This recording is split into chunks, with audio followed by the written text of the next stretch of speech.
So today I'm going to show you how to find your tax documents on your Acorns account. Now we're actually here on our Acorns account on our iOS device, so I can show you following along in real time. Now as we go through this, like I mentioned, this is on iOS. Your Android phone might look a little different, so just something to keep in mind. Now here on the main page of our Acorns account, we're going to actually want to click the person icon on the top left side of the screen. Now, when we go ahead and do this, it's actually going to show us our review for our tax forms right at the very front. So if you see this, this is going to take us right to where we want to go. But just in case you actually do not see this on your page when you click it, I actually want to go through the additional steps you need to take to be able to actually get to your normal tax forms if it's, again, not here on the front page.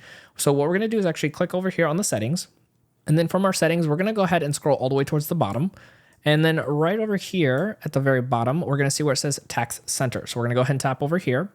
And we want to make sure we are toggled on the correct year. So if you toggle on here, make sure you are on the correct year you need to get your tax form from. Click on Done. And then you're going to see your 1099 right over here. You might have a couple of them depending on what you're doing in your actual tax account.